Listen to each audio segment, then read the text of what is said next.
muchas gracias. Efectivamente, José Luis y amables televidentes, queremos dar la cordial bienvenida al economista Walter Spurrier, analista económico y director de Semanal de Economía. Qué gusto que nos acompañe. Bienvenido, buenos días. Muy buenos días, Luisa.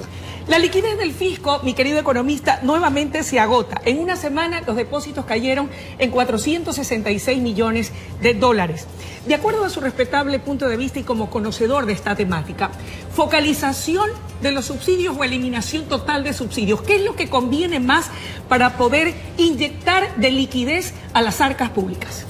Bueno, que tenemos que ver las dos caras de la medalla, ¿no? La una, la necesidad fiscal, y la otra, el impacto a la población, porque significa que la población va a tener que pagarle la ciudadanía al fisco para tratar de solventar su problema fiscal. En el caso de la necesidad fiscal, ¿es tan apremiante al punto de tener que llegar a una de esas medidas?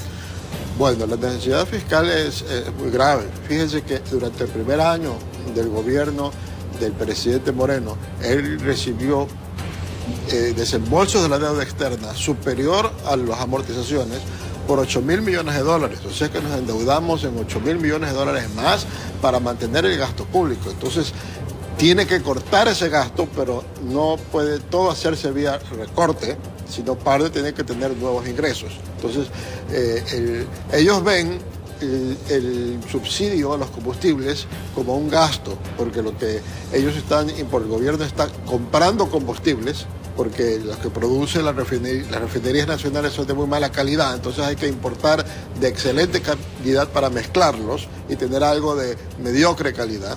Entonces ellos están viendo el costo de los combustibles que importan y que los venden a precios subsidiados y dicen, ese es el subsidio, lo que tenemos que recuperar para reducir el gasto. Entonces ellos lo ven como reducción del gasto. ¿Y es lo que conviene desde su punto de vista y dada su experiencia? Yo pienso que eso es lo que debió irse haciendo hace tiempo, pero como estamos dolarizados, era posible ir muy paulatinamente para que nos vayamos adaptando al nuevo precio.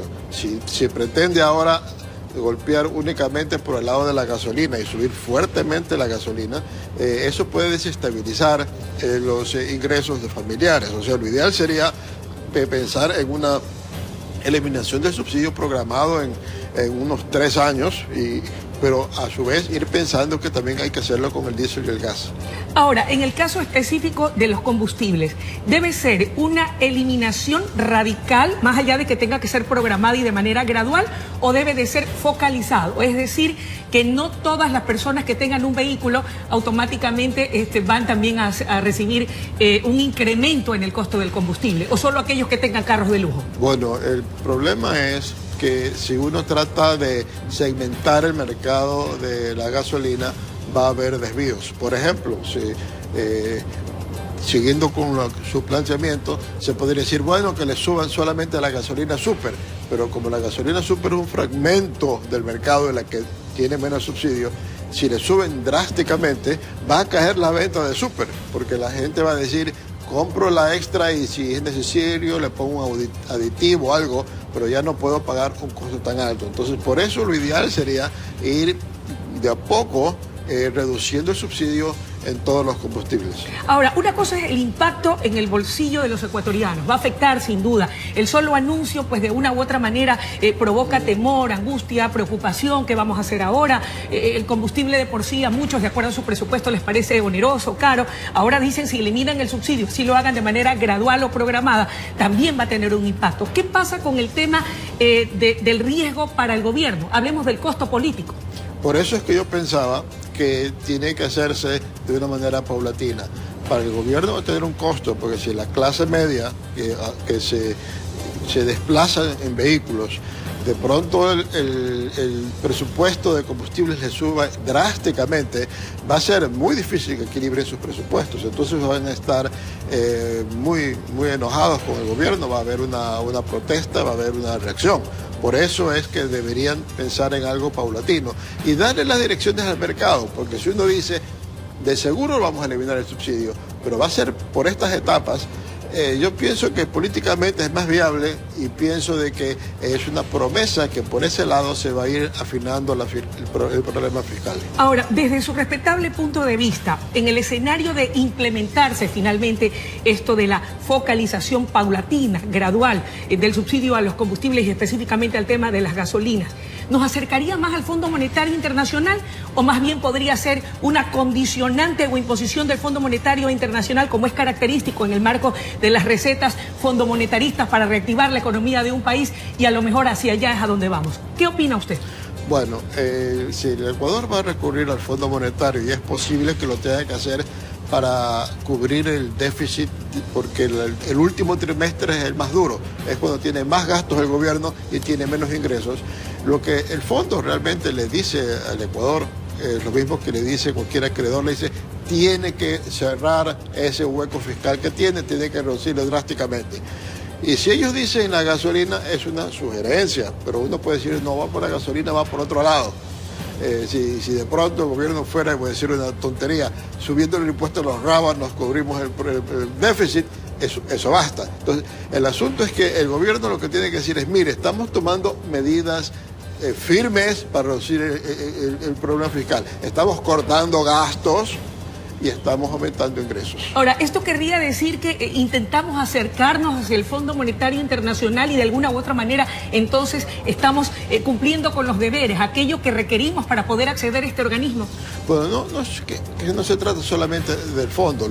El punto es que tenemos un problema fiscal y necesitamos que nos preste.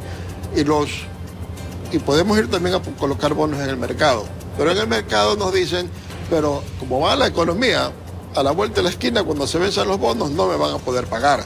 Entonces, es como cuando uno va al banco, uno tiene que mostrar al banco que si uno tiene un problema fiscal, un problema en su presupuesto, está haciendo esfuerzos y ha tomado pasos para resolver el problema. Entonces, si queremos que nos presten plata, sea el fondo, sea la banca privada, sea lo que sea quien sea, tenemos que mostrar que estamos enderezando la situación. A propósito de esto, el presidente del BID ha confirmado que Ecuador ha entrado ya en un proceso de apertura económica. ¿Es suficiente esto? ¿Es suficiente eliminar el tema de los subsidios o focalizarlos? ¿O qué otro tipo de incentivos o acciones deberían tomarse para a la par poder lograr esa reactivación económica que tanto requerimos? Bueno, la reactivación económica va a tomar tiempo, porque estamos primero en un plazo de cerrar un déficit fiscal. El momento en que tratamos de cerrar un déficit fiscal significa que va a haber menos gasto público, el gobierno va a hacer que meterle menos dinero a la economía, más bien le va a tratar de sacar dinero a la economía y por lo tanto pues nos va a afectar a todos en la capacidad de compra y la economía se va a desacelerar.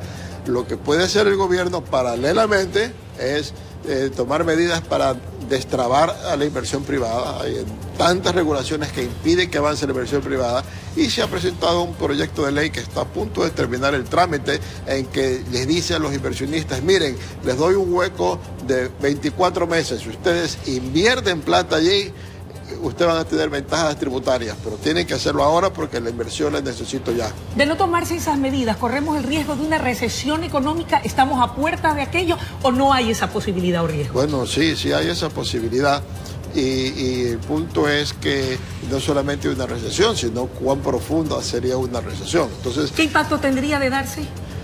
Bueno, tendría un impacto en el empleo, más del que ya hay. Sería un impacto en las ventas de las empresas que tendrían que despedir empleados. Sería una dificultad de los bancos de cobrar los créditos a personas y empresas porque no tienen capacidad de pago. Significaría una situación de penuria para toda la población. ¿Estamos contra reloj, economista? Bueno, sí, estamos contra el reloj. Estamos contra el reloj porque como en los últimos años hemos estado viviendo del crédito y ahora ese crédito ya no es tan fácil conseguirlo como era antes y por lo tanto tenemos que ajustarnos. Eso implica también entonces tener muy en cuenta el inventario que hará el BID con relación a cuáles son las empresas públicas eficientes, aquellas que no las son, aquellas que deben disolverse o aquellas que deberían pasar a empresas privadas. Así es, esa es una de las maneras que el gobierno puede recortar su déficit fiscal, eliminando todas estas empresas que lo que les identifican es costos y no están generando ningún beneficio para la ciudadanía. Muchísimas gracias por su presencia. El tiempo de la entrevista ha terminado. Amables televidentes, esa ha sido la intervención del economista Walter Spurrier, haciendo un análisis del momento coyuntural que en el campo económico vive el Ecuador y sus importantes recomendaciones. Nos vamos a una pausa y ya regresamos con mucho más desde La Noticia, primera emisión.